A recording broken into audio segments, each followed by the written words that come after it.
이 앞전 시간에는 우리가 어떤 말씀을 좀 나눠보았냐면 세례 요한의 이야기를 함께 나눠보면서 이런 관점을 함께 나눠보았어요. 믿음의 사람들도 실족할 수가 있는가?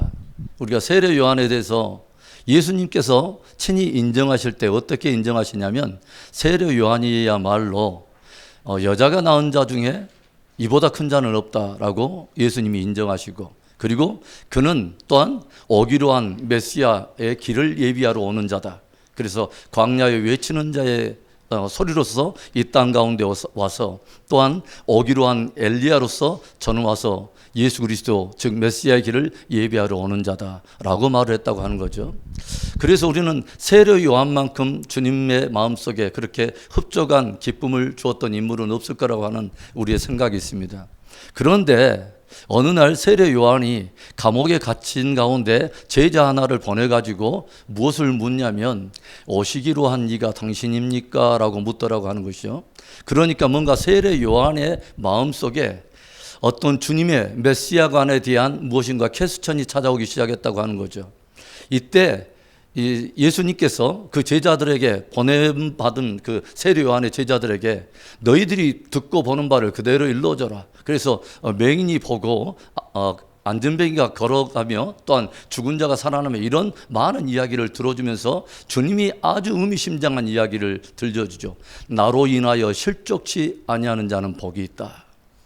우리가 믿음 생활을 하면서 주님과의 어떤 주님이 주시고자 하는 어떤 축복 또는 주님을 바라보는 어떤 우리의 믿음에 갭이 생기면서 어떤 우리의 믿음을 흔드는 어떤 쓴뿌리가 일어나고 어떤 주님으로 인해서 오히려 실족감이 찾아올 수 있다고 하는 충분한 가능성을 우리는 세례 요한을 통해서 보게 된다고 하는 거.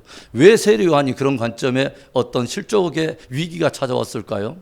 때때로 우리는 믿음의 관점이 굉장히 중요하다는 것을 알게 되죠. 그러니까 어떤 대상이나 존재나 어떤 상황을 바라볼 때에 주님과 똑같은 상황으로 어떤 관점으로 바라보지 않으면 주님과 우리의 시선에 어떤 갭이 생기기 시작하고 이로 인해서 우리는 실족할 때가 있다고 하는 것이죠.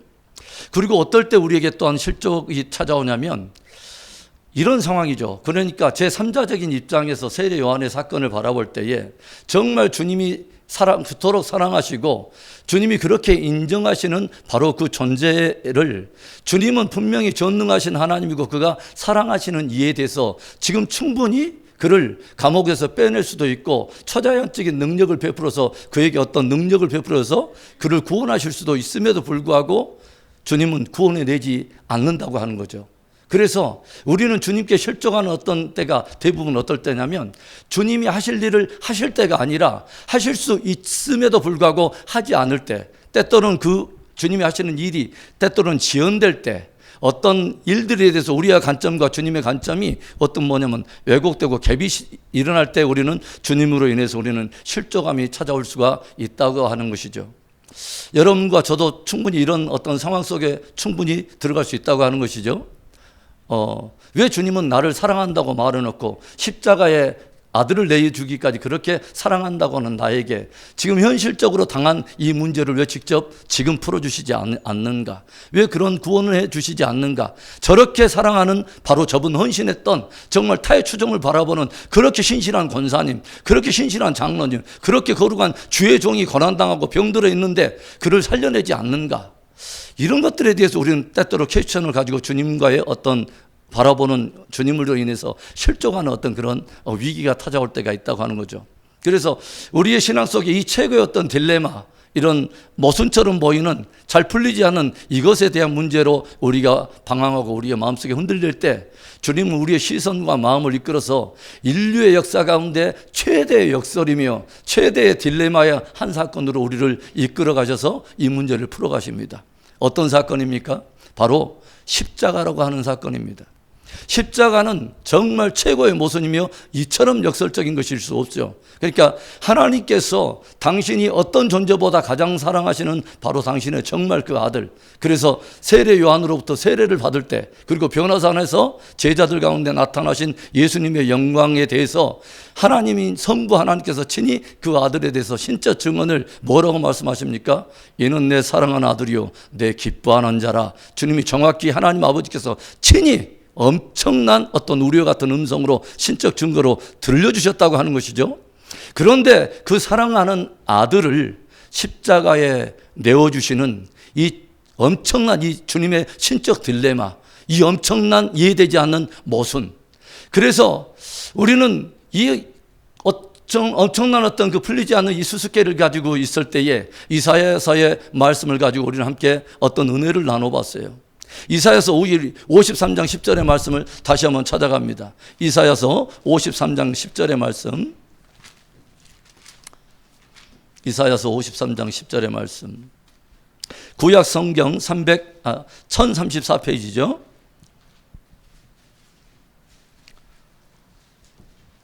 이사야서 53장 10절, 11절 우리 두 절을 함께 읽습니다. 시작.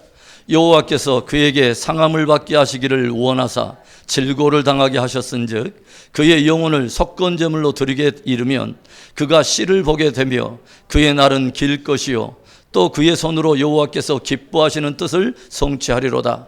그가 자기 영혼에 수고한 것을 보고 만족하게 여길 것이라.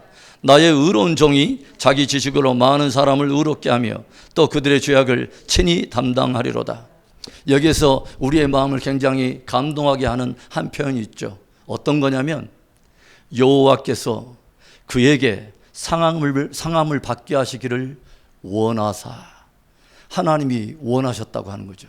무엇을 원하셨냐면 당신의 가장 사랑하는 존재인 아들이요 가장 기뻐하는 그 존재를 십자가에 매달아 모든 인류를 구원하기 위해 기꺼이 그에게 상함당하기를 주님이 기뻐하심으로 원하셨다고 하는 거죠. 이 하나님의 우리가 이해할 수 없는 그분의 이 딜레마. 그래서 그에게 상함받게 하시기를 원하사 질고를 당하게 하셨은즉, 질고를 당하게 하셨다고 하는 거죠. 그의 기뻐하시는 뜻을 이루시려고. 그러니까 우리가 에베소서 3장의 우리가 말씀 가운데도 주님이 어떤 말씀을 하시냐면 영원부터 그리스도 예수 안에서 하나님이 결정하신 예정하신 뜻이라, 그분의 뜻이라, 그리스도 예수 안에서 영원부터 계신 하나님께서 당신의 아들 안에서 이루신 작정하신 기뻐하심으로 작정하신 그분의 뜻이라 라고 하는 그런 표현을 우리에게 들려주지 않습니까? 그 뜻의 핵심이 무엇입니까? 가장 사랑하는 존재 그 아들을 십자가에 매달아 이것을 원하사 이것으로 말미암아 그의 신부된 또 하나님의 자녀된 백성들을 이끌어내고자 하는 것이, 이것이 바로 그 복음 안에 담겨있는 하나님의 최고의 기뻐하신 뜻이었다고 하는 것입니다. 할렐루야. 그래서 예수 그리스도께서도 어떤 일을 행하십니까? 아버지의 최고의 기뻐하신 뜻을 이루시려고 이 땅 가운데 오셔서 히브리서 12장 2절에 그런 말씀이 있죠. 어떤 말씀이 있습니까? 바로 우리의 믿음의 주 온전케 하신 바로 예수를 바라보자. 그는 바로 앞에 있는 어떤 기쁨을, 그 기뻐하는 그 어떤 일들을 위하여 자기의 십자가의 수치당함을 부끄러워하지 아니하시고, 그래서 예수님께서도 그 십자가의 고난 당하심을 주님께서도 최고로 기뻐하셨다고 하는 거죠. 이 기뻐하신 주님의 기뻐하심, 우리가 오늘의 어떤 그 주제는 기쁨과 연관이 있어요. 그래서 다시 이사야서 53장으로 돌아가면 뭐라고 말하냐면 그의 영혼을 속건 제물로 드리기에 이르면 세 가지의 그분이 받게 될 상급이 있어요. 주님이 십자가에 달리심으로 그분에게 돌아오는 그분의 보상이 뭐냐면 첫 번째는 씨를 얻게 된다고 하는 거죠.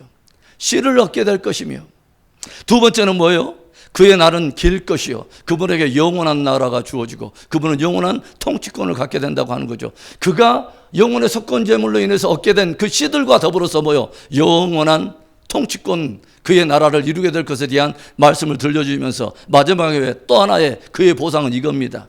그의 손으로 여호와께서 기뻐하시는 뜻을 성취하리로다. 아멘. 그러니까 우리에게 굉장한 어떤 인사이트를 주죠. 하나님께서 영원부터 정하신 아주 비밀한 경륜의 아주 신비 중에 하나는 뭐냐면, 그가 굉장히 사랑하는 어떤 한 존재를 고난 가운데 넘겨서 이것을 원하사 그 고난을 통해서 뭐예요?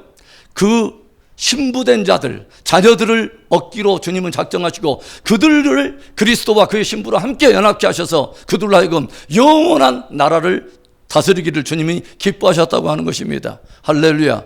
바로 이 놀라운 복음 안에, 신비 안에 담겨 있는 것이죠. 그래서 이 복음 안에 담겨진 이 놀라운 신비 속에 주님은 우리를 초대하신다고 하는 거죠. 그래서 사도 바울이 이런 말을 하죠. 사도 바울이 빌립보서 3장 10절에 이런 말을 했습니다. 뭐라고 말하냐면, 내가 그리스도와 그의 부활과 그의 뭐예요?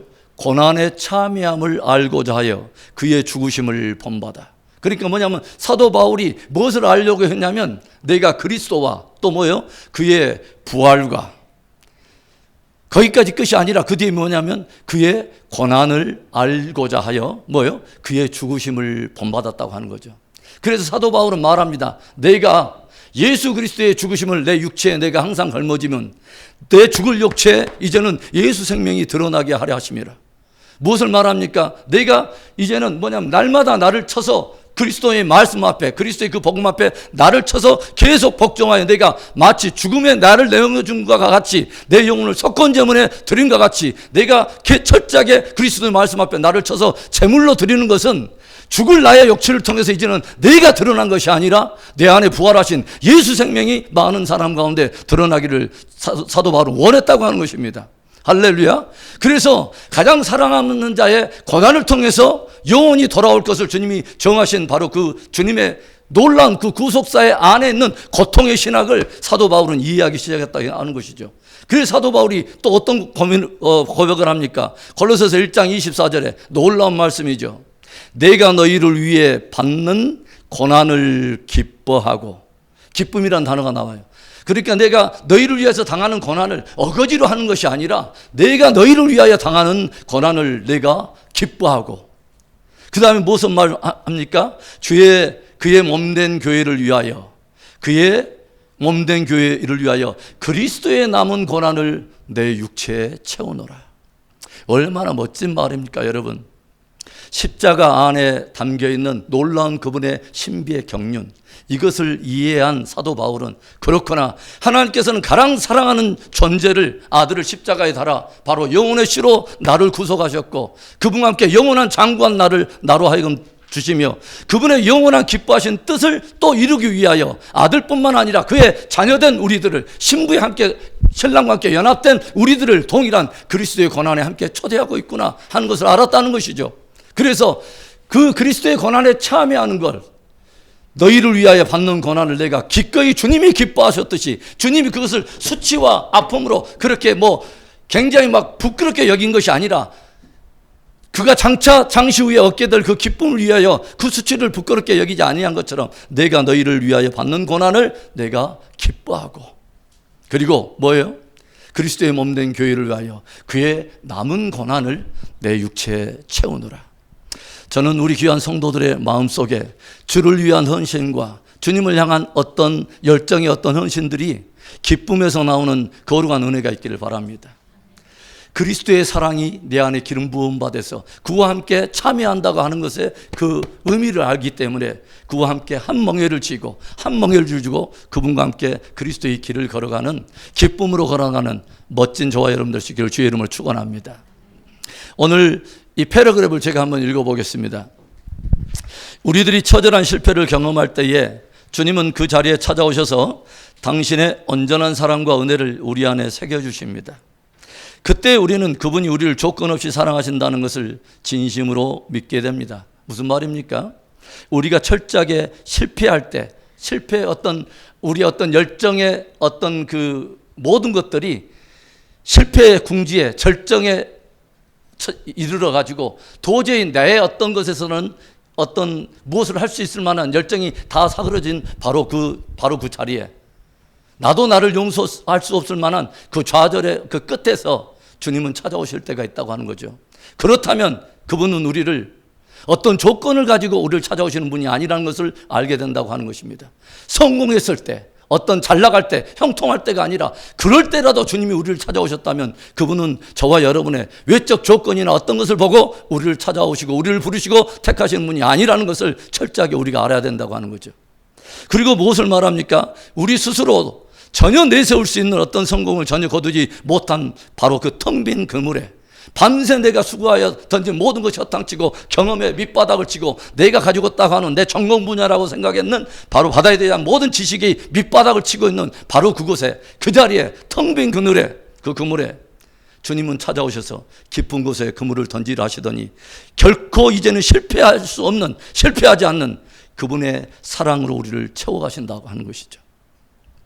이제 오늘은 저는 열정과 기쁨을 함께 연결해서 우리는 이 얘기를 나눠보려고 해요. 왜 이것이 우리에게 중요하냐면 우리는 지금 기도 안에 성숙하기라고 하는 우린 주제를 가지고 있는데 내가 기도할 때 과연 내가 기도하고자 하는 그 열정이 어디서 나오냐 하는 것입니다.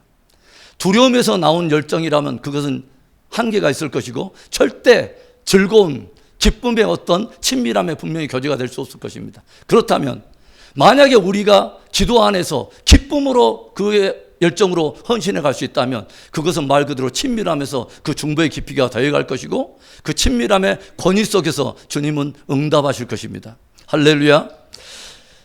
1981년에 한 영화가 출품되었습니다. 어떤 영화냐면 Chariots of Fire, 그러니까 불의 수레라고 하는 이 영화가 출품이 됐어요. 불의 수레. 그래서 이 영화는 어떤 것을 다뤘냐면 1920년에 그 육상 선수, 두 선수의 그들 안에 있던 열정을 다룬 주제였습니다. 저들 안에 타오르고 있는 열정을 다루고 있는데 한 인물은 누구냐면 헤롤스 아브람스라고 하는 한 인물이었어요. 이 사람은 태생 자체가 유대인으로서 반유대적 사회에서 자라가게 됩니다. 그래서 자기가 태생이 유대인인데도 반유대적 사회에서 자라면서 많은 눌림과 어떤 학대를 당하면서 이 안에는 증오와 두려움이 있고 어쩌든지 그 안에 무엇을 가지고 있냐면 내가 모든 희생의 대가를 다 치러서라도 반드시 사람들 가운데 내가 누구인가를 반드시 증명해내야 된다고 하는, 증명해내리라 하고 하는 이것, 그러니까 두려움이 근거가 되고 증오가 두려움이 된 하나의 열정이 이 헤롤드 아브람스의 마음을 사로잡습니다. 그래서 그가 가지고 있는 평생의 하나의 꿈과 비전은 뭐냐면 모든 사람들 앞에서 세상에서 가장 빠른 인간이라고 하는 명예를 얻는 것입니다. 이것이 헤롤드 아브람스의 모든 인생을 살아가는 하나의 모든 어떤 인생의 동력이요, 그것의 기초였습니다. 이 영화는 또 한 사람의 열정을 다루고 있어요. 그것은 우리가 언젠가 들어봤던 에릭 리델이라고 하는 사람이에요. 이 사람은 스코틀랜드 사람으로서 이 사람은 신실한 크리스찬입니다. 그래서 언젠가 제가 예화로서 이 사람의 인생을 이야기할 때에 이 사람이 어마어마한 그 주력을 가지고 있는데 어느 날 1924년 파리 올림픽 때 모든 영국과 스코틀랜드가 한 팀을 이루어서 뭐냐면 이 경주에 참석하게 되는데 이 에릭 리델의 주된 종목은 100m였습니다. 그런데 에릭 리델이 참석해야 됨에도 불구하고 참석하지 않았습니다. 그 유일한 이유는 딱 하나였습니다. 주일이었습니다. 그날이. 그래서 나는 주일날은 뛰지 않습니다 라고 통보를 했어요. 이것 때문에 모든 영국과 스코틀랜드 모든 사람들에게 비난을 받기 시작하는데, 그런데 아랑곳하지 않고 이 에릭 리델은 그날 주일에 여상하게 고급스러운 수트를 입고 자기가 출석하는 교회에 가서 예배를 드리고 많은 사람들이 알아주지 않는 주일학교 교사의 자리를 지키면서 아이들과 함께 하루를 하나님께 예배하면서 그날을 마쳤어요. 많은 야유, 수많은 사람들의 그 어떤 그 비난들 아랑곳하지 않고, 그때 이 누이가 찾아와서 그런 말을 하죠. 너의 신앙은 너무 깊이 빠져 있는 것 같아. 너는 너무 성교적인 어떤 이런 것 때문에 신앙적인 어떤 편견, 잘못된 어떤 균형 잡히지 않은 이런 것들 때문에 너에게 찾아오는 이 세상적인 최고의 영광을 너는 쉽게 놓치는 것 같아 라고 말을 하는데, 에릭 리델이 드디어 그 주의를 지나고 다른 400m 주종목에, 사실은 자기 종목도 아닌데 400m 경주에 나가가지고 다른 사람보다 어마어마한 차이로 거기에서 금메달을 땁니다. 그리고 에릭 리델이 그 말을 해요. 그 누이에게 그 말을 해요.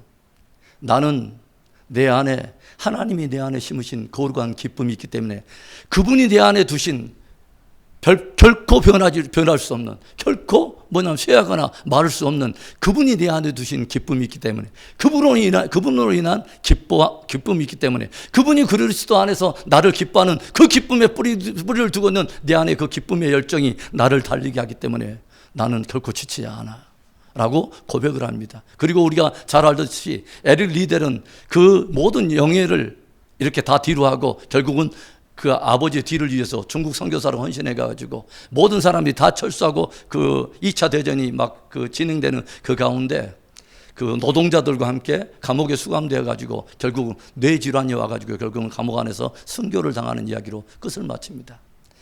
이 작품이 보여주고자 하는 아주 그 중요한 이슈 중에 하나는 우리의 열정을 다루고 있죠. 우리의 열정은 어디에서 그 출처가 어디인가 하는 것입니다. 하나는 깊은 두려움에서 내가 누군가를 증명해내야 된다고 하는, 내가 모든 사람 앞에서 내가 누군가를 증명해야 된다고 하는 바로 이것이 하나의 근원이 되고, 모든 사람들을 은근히 증오하면서 많은 사람들보다 내가 낫다고 하는 것을 반드시 증명해내고자 하는 바로 이 열정. 그런데 이 열정이 큰 만큼 해롤드 아브람스는 작은 것에 어떤 성과가 못 미칠 때는 엄청난 무게로 자기의 영혼을 타격하는 어떤 그 원수의 참소와 영혼의 스스로 막 자기를 비난하는 자기 정죄에 빠져가지고 막 엄청나게 그 충격과 좌절을 견뎌내지 못하는 것들을 그 작품에서 다루고 있어요. 우리는 사도 바울이 말하듯이 우리는 믿음의 경주를 하고 있습니다. 에릭 리델이 그리고 해롤드 아브람스가 달렸던 육체적인 어떤 믿음의 어떤 그런 경주가 아닌 우리의 믿음의 신앙의 경주를 다룰 때 저와 여러분을 끝까지 달리게 하며 오늘을 달리게 하는 내 열정의 출처는 무엇인가 하는 것이죠.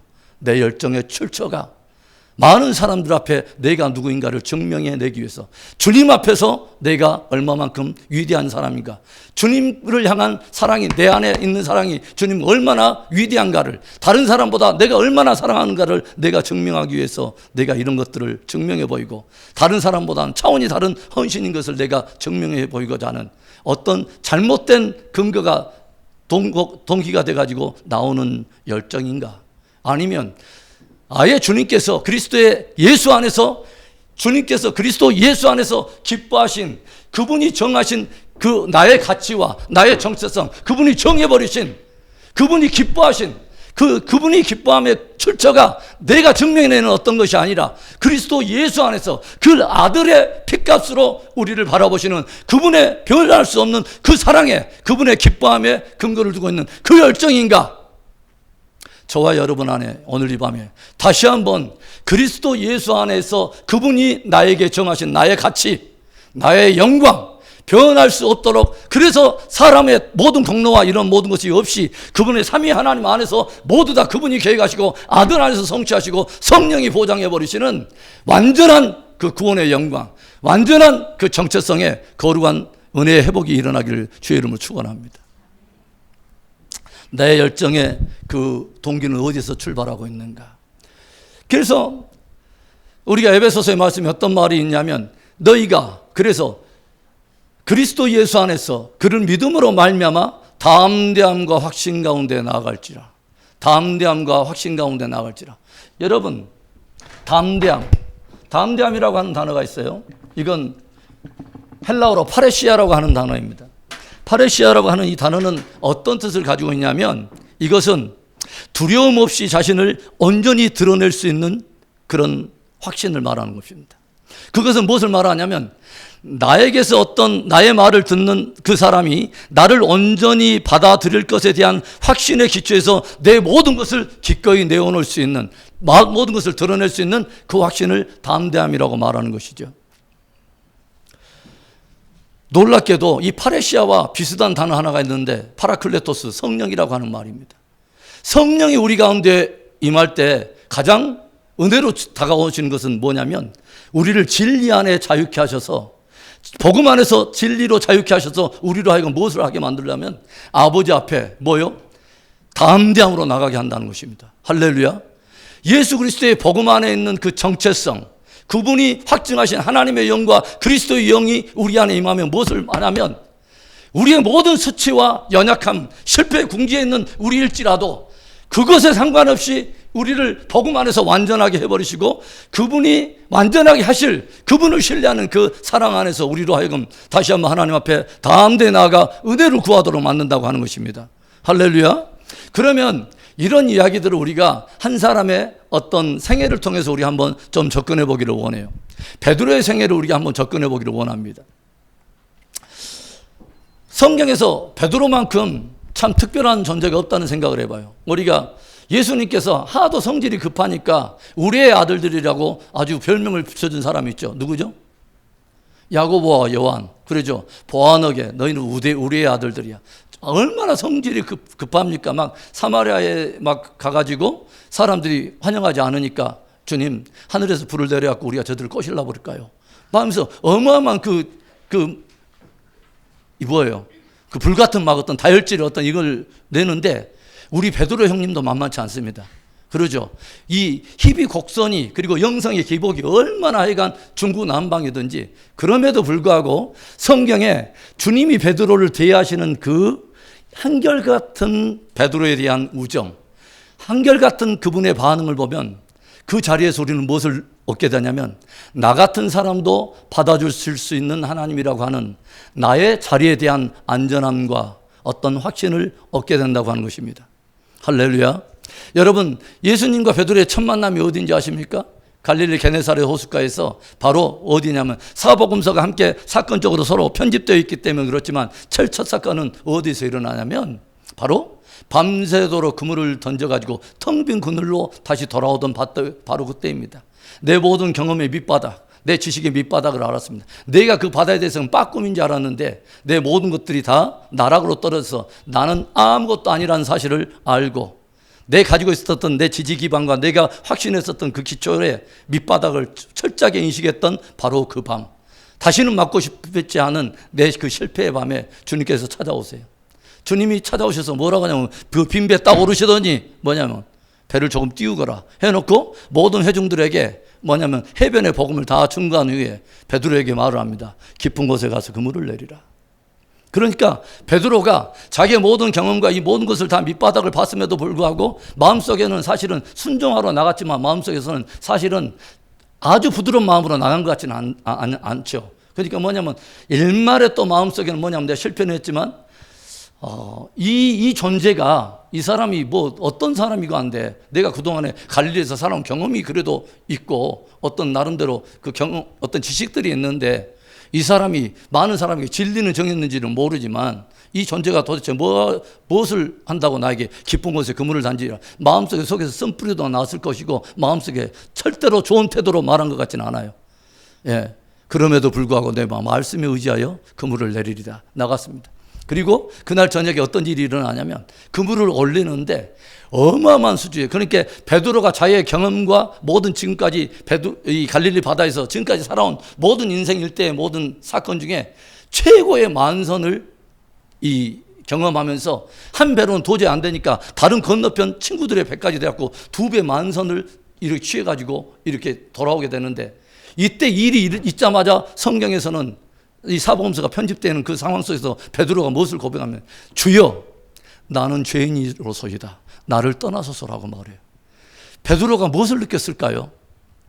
그러니까 자기의 어떤 실제적인 어떤 지금까지 왔던 어떤 경험과는 전혀 다른 이분이 지금 말씀하시고 이분이 지금 가지고 있는 예지력 이런 모든 것들에 되어지고 그것으로 말미암아 자기가 얻게 된 이런 것들을 볼 때 베드로 안에는 이 존재에 대한 두려움이 생긴 것입니다.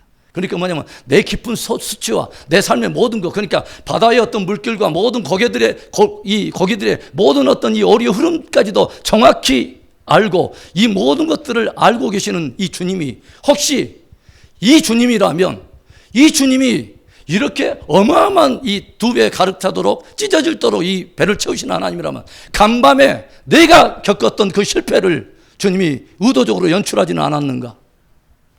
모든 갈릴리 고기들 야 그 배에 들어가지 마 라고 말하실 수 있었던 하나님이 아닐까. 그러니까 나의 모든 수치와 모든 부끄러운 순간도 다 그분한테 노출되어 있다는 바로 그분이 전혀 인생들과 다른 존재라고 하는 것에 인식이 깨달아지면서 무엇을 고백하냐면 나는 죄인으로서자 나를 떠나소서 라고 말할 때 이제 뭐냐면 모든 어떤 경험의 밑바닥을 본 그것보다도 훨씬 더 깊은 수치, 그분 앞에 내 깊은 어떤 수치나 내가 이런 것을 보이지 않은 죄인으로서 설 수밖에 없는 두려움이 크게 나를 지배하고 있는데 주님이 반응은 놀랍습니다. 바로 그때 뭐라고 주님 말하냐면 너는 나를 따르라 라고 말씀하세요. 너는 나를 따르라. 그것은 우리에게 무엇을 말합니까? 주님의 부르심과 주님의 택하심이 우리의 현재적인 어떤 모습이나 현재적인 실패의 그런 것 때문에 좌우되지 않는다는 것입니다. 현재적인 어떤 모습과 딜레마 때문에 이런 것 때문에 주님이 택하시고 안 택하시고 아니라고 하는 것이죠. 가장 실패와 가장 수치스러운 그 순간에 주님은 뭐냐면 그 실패한 것과 같은 연약한 자, 스스로도 자기가 부끄러워서 나를 떠나서서 했던 바로 그를 부르신 나를 따르라라고 말하시는 그 하나님이라면 주님은 오직 그분의 긍휼과 사랑 때문에 그리고 그분의 영원한 비전 때문에 우리를 부르신다고 하는 것입니다. 그래서 때때로 우리는 내가 느끼는 어떤 그 모순과 연약함 때문에 나의 이중성 때문에 나는 고통스럽지만 주님이 우리를 부르시고 택하시고 그분이 사용하시고자 하는 그분의 은혜 안에는 그 이중성이 전혀 그분께는 문제가 되지 않는다는 것입니다. 할렐루야. 좀 기분 나쁘세요? 저는 굉장히 이 말씀이 은혜가 되던데 이 베드로와 주님과의 관계 속에 베드로에게 베풀어 주시는 그 은혜의 바로 그 스토리 속에 저와 여러분이 들어갈 편안함과 안전함, 복음 안에서의 확고함, 그 복음이 있는 거 아니겠습니까? 두 번째 만남이 있어요. 그러면 마태복음 16장의 사건에서 어떤 두 번째 만남이 아니라 이제 또 그 일대기에서 16장에서 이제 예수님께서 십자가를 지시기 전에 가이사라 빌립보를 지나고 있을 때 지금 예루살렘을 향해서 이제 올라가고 있어요.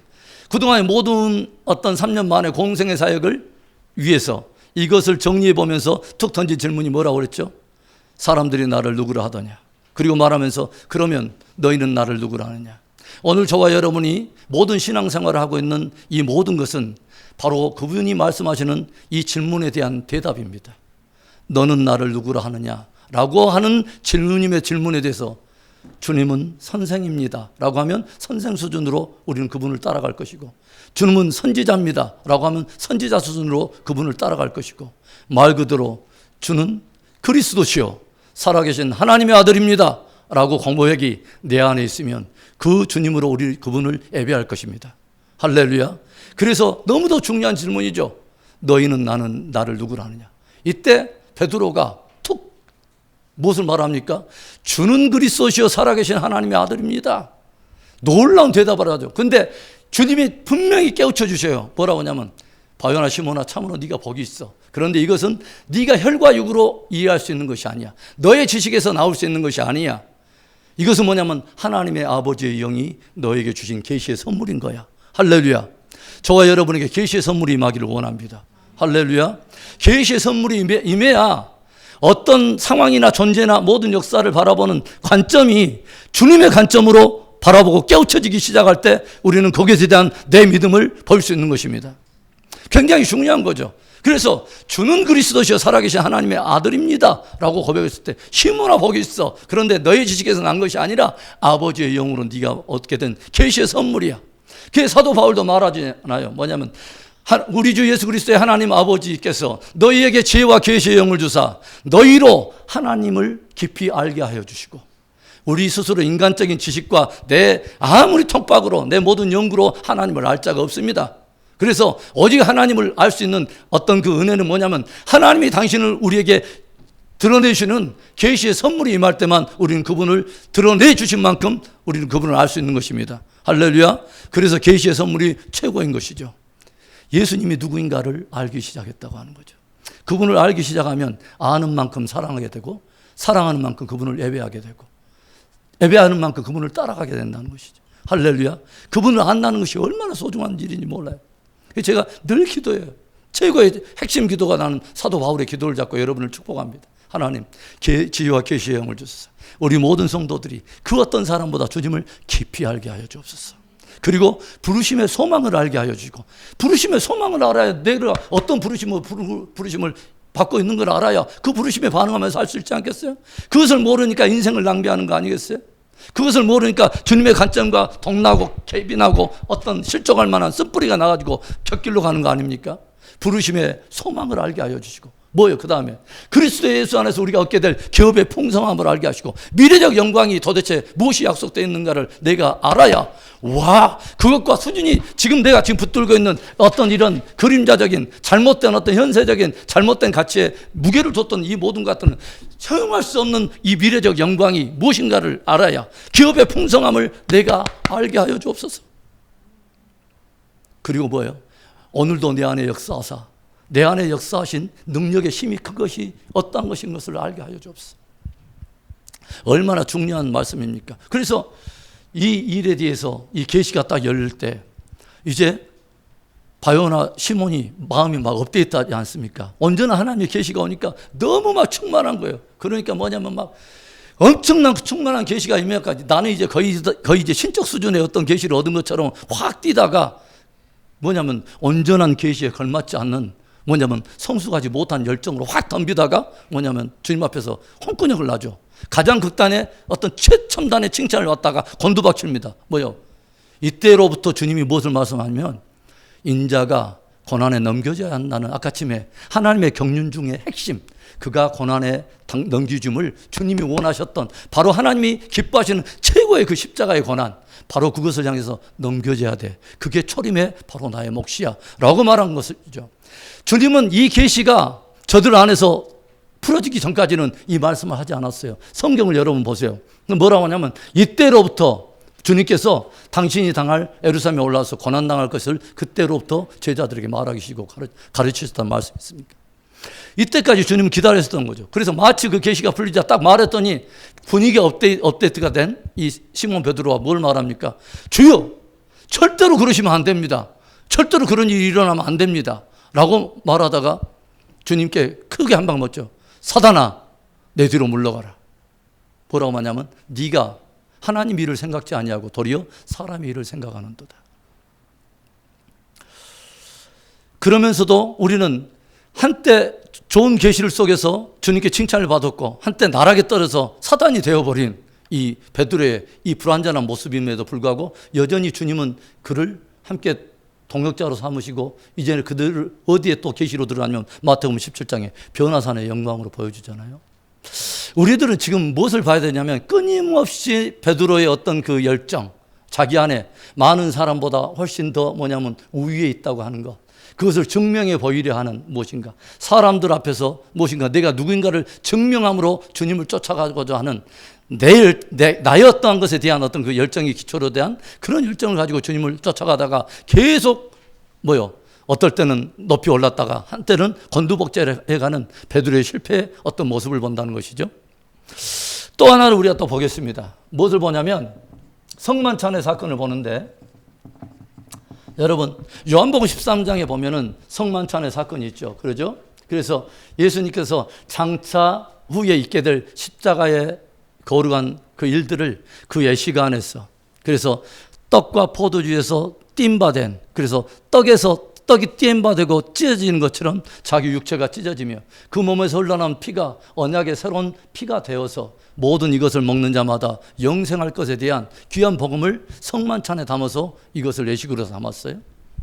이것을 딱 담고 나서 주님이 갑자기 인상을 딱 쓰면서 뭔가 심각한 분위기를 연출하면서 오늘 밤 너희 가운데 누군가 나를 배반하리라 라고 배반에 대한 예언을 해요. 성만찬 이후에 배반에 대한 예언을 합니다. 그러자 제자들이 아주 그냥 이 충만한 은혜 속에 있다가 갑자기 그냥 찬물을 끼얹는 듯이 쌍랑해지고 서로를 견제하면서 서로를 그냥 뭔가 그 쾌천적 그 의심의 어떤 눈을 가지고 다 물어봐요. 주님 앞에 내니까?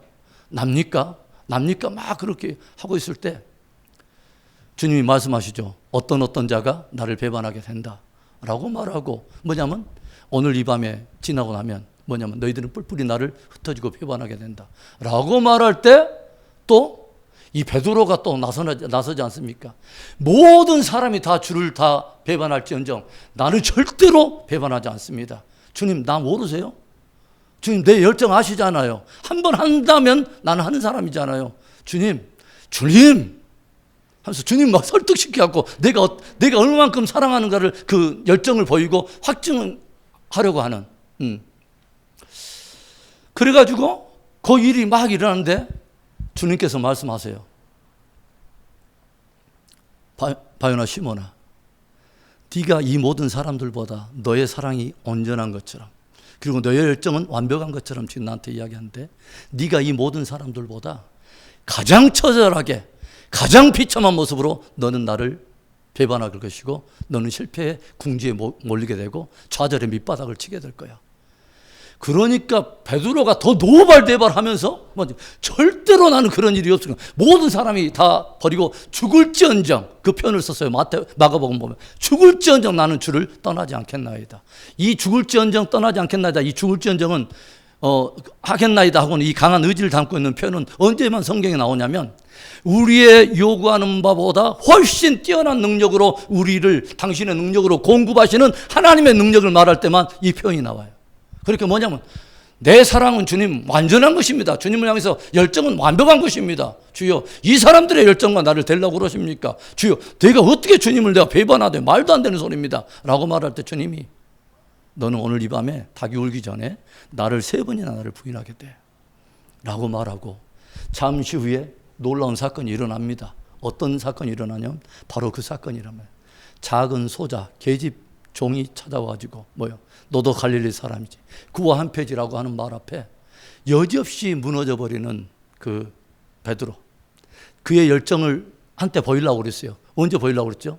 그날 밤에 바로 적어도 내가 주님을 부인하지 않겠나이다 하고 어디를 다 나가냐면 겟세마네 동산에 올라가잖아요. 그래갖고 주님이 기도하고 있어라, 시험에 들지 않고 깨어 기도하라 그러고 하는데, 그날 저는 코 뒤집어지고 하여간 계속 침을 흘리면서 밤새 이렇게 잠을 자다가 갑자기 로마 군병이 오는 소리에 확 깨가지고 그때 그냥 일어났고, 드디어 내 사랑과 열정을 주님 앞에서 드디어 증명할 기회가 왔다. 주여, 내가 주님을 사랑하는 열정을 보이겠나이다. 내 이놈들 하면서 칼을 뽑아가지고 친 게 말고의 귀를 잘라버리잖아요. 주님께서 귀를 붙이십니다. 그리고 뭐라면 칼을 다시 칼집에 집어넣어라. 내가 할 수만 있다면 오늘 밤에 12군단이 되는 천사들 내 동원해서 이 상황을 면치 못해서 내가 지금 이렇게 이 고난다운에 들어간다고 생각하느냐? 내가 이 일을 당하지 않는다면, 내 이 고난에 들어가지 않는다면 하나님께서 성경에 기록한 그 일이 어찌 이루어지겠느냐? 라고 주님은 그 고난의 자리를 찾아가죠. 그러죠? 바로 이런 사건이 있은 후에 베드로가 뭐냐면 자기의 열정에 모든 실패와 밑바닥을 다 보고 계집종 앞에서 3번이나 주님을 부인합니다. 놀랍죠, 여러분. 그런데 여러분, 바로 그 배반의 사건이 딱 있는데, 성만찬을 우리가 성경을 보면 여러분, 성만찬에 대한 이 예식을 다 말하고, 배반을 너희들은 다 뿔뿔이 흩어지고 배반할 거야 라고 말씀을 하시는데, 요한복음 14장에 무엇을 말씀하신지 아십니까? 너희는 나를 믿으라. 하나님을 믿으니 나를 믿으라. 내가 초소를 예비하러 가노니 나 있는 곳에 너희로 있게 하리라. 그러면서 주님은 배반을 이야기하고 예언을 하면서도 주님은 그 후에 그들과 함께 계속 일해 갈 것을 이야기하시고, 그들이 앞으로 당신이 예비하신 바로 그곳에서 영원한 영광에 들어갈 것에 대한 끊임없는 이야기를 하신다고 하는 것이죠. 참 놀랍지 않아요, 여러분?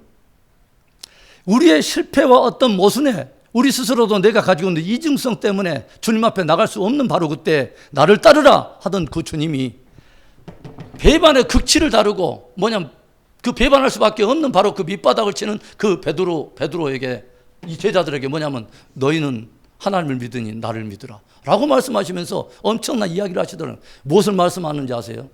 주님은 지금 무엇을 보고 있냐면, 저들의 실패와 이중성, 이것을 보시는 것이 아니라 당신의 지금 고난 가운데서 그 죽음을 당하시고 당신이 부활하시고 당신의 능력을 부으실 때 저들이 앞으로 어떤 일을 행하게 될 것이며 저들의 미래적 영광이 어떨 것인가를 주님은 그걸 보고 계신다는 것이죠. 우리의 모순과 이중성, 현재적 이걸 본 것이 아니라 당신의 커다란 꿈을 보시고 당신의 나라를 바라보고 있다고 하는 것입니다. 할렐루야.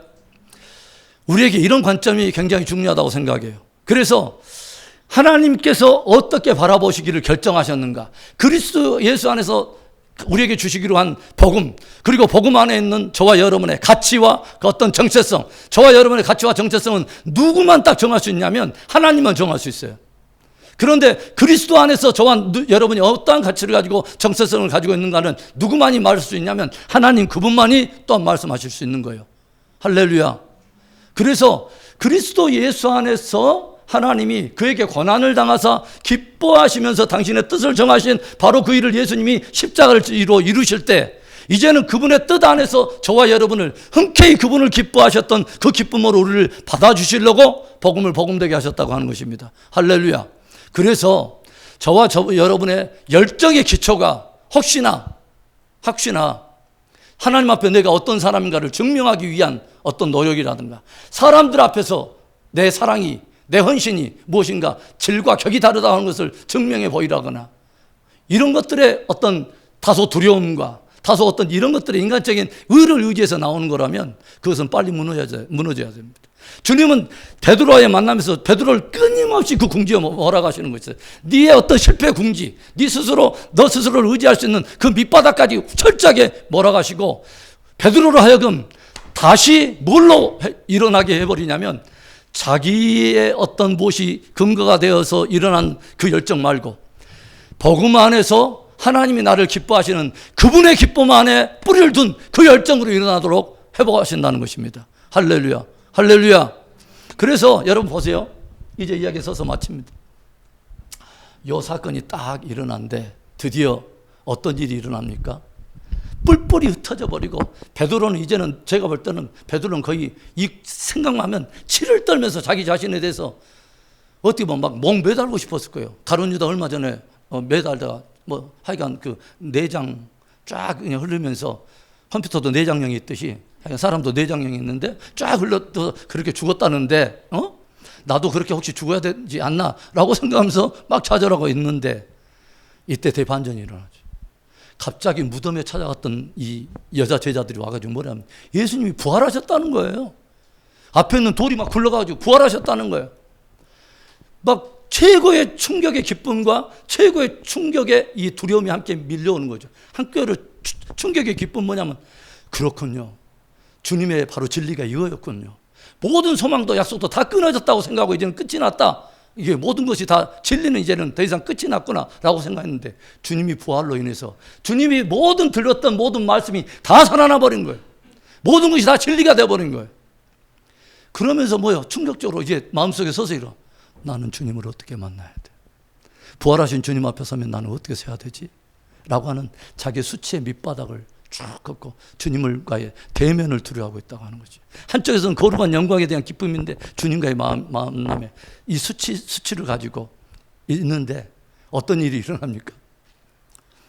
주님이 비슷한 상황을 설정하세요. 처음에 베드로를 불렀던 바로 그 상황 비슷하게 주님이 바닷가에서 뭐예요? 무엇인가 불을 피우고 계시느니 얘들아 너희들 잡은 것 좀 있느냐? 이렇게 아무것도 없나이다. 그런데 저 멀리서 어떤 그분이 말씀하실 때, 야, 배 오른편에다 그물 좀 던져봐. 하니까 배 오른편에다 그물을 던지는데 뭐예요? 어마어마한 또 이 고기들이 잡히면서 누군가 말하는 거예요. 바로 주시다. 주님이시다. 라고 하니까 베드로가 뛰어들잖아요. 그 뛰어든 것은 주님을 피하려고 뛰어든 거 아니에요. 뭐냐면 주님을 빨리 만나려고 뛰어든 거예요. 그 기쁨 때문에.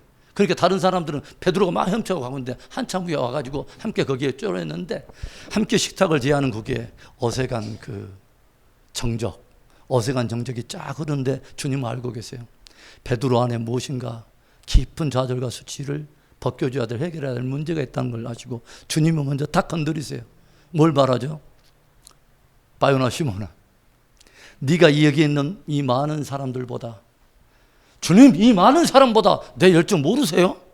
이 많은 사람과는 격이 다른 나의 어떤 헌신 모르세요? 라고 말 주님께서 뭐예요? 이 많은 사람들보다 네가 나를 사랑하느냐? 아가페. 네 안에 있는 사랑은 온전하고 네가 말했던 것은 완벽하고 변하지 않고 쇠하지 않는 아가페 사랑이냐? 이 사랑이 네 안에 있느냐? 라고 말할 때 베드로가 대답합니다. 내가 주를 사랑하는 줄을 주님이 아십니다. 라고 말하는데 아가페 대답을 못합니다. 아가페 대답을 못해요. 어떤 대답을 하냐면 필레오로 대답을 해요. 필레오. 뭐예요? 친구 간의 우정, 동역자 간의 어떤 그 신뢰, 이것을 넣는 말이 바로 필레오의 사랑 아닙니까? 주님, 내 안에 온전하고 완벽한 사랑은 없습니다. 주님, 그러나 내가 주님을 친구로서, 동역자로서 난 주님을 신뢰하는 그 사랑은 있습니다. 라고 베드로가 말하는데 2번 이 상황이 벌어지죠. 또 바요나 시몬아 네가 나를 사랑하느냐. 그런데 이 사랑을 대답을 할 때 주님이 뭐라면 야, 그 사랑 갖고는 안 돼. 야, 그런 거 가지고는 안 돼. 라고 말하지 않고 뭘 말하죠? 시몬아, 내 양을 치라. 말하고 말하죠. 그렇죠? 내 양을 치라.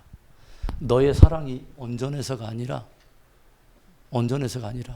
이제는 뭐냐? 주님께만 이 사랑이 있음을 알고 그분의 그 사랑, 변하지 않는 그 사랑을 내가 그대로 신뢰함으로 인해서 흘러갈 수 있는 바로 그 사랑으로 내 양을 치라. 바로 그 말입니다. 그래서 마지막 3번째는 주님이 말을 바꾸세요. 네가 나를 사랑하느냐? 이때는 필레오로 묻습니다. 그래, 너의 말대로 네 안에 나를 진정한 우정으로 뭔가 완전하지는 않지만 나를 신뢰하는, 내가 그 온전한 사랑하고 변하지 않는 그 사랑은 나로만 올 수 있다고 하는 그것을 네가 믿느냐? 라고 묻는 거죠. 제가 그 사랑을 믿습니다. 그 사랑이 제 안에 있습니다. 내 양을 치라. 내 양을 먹이라.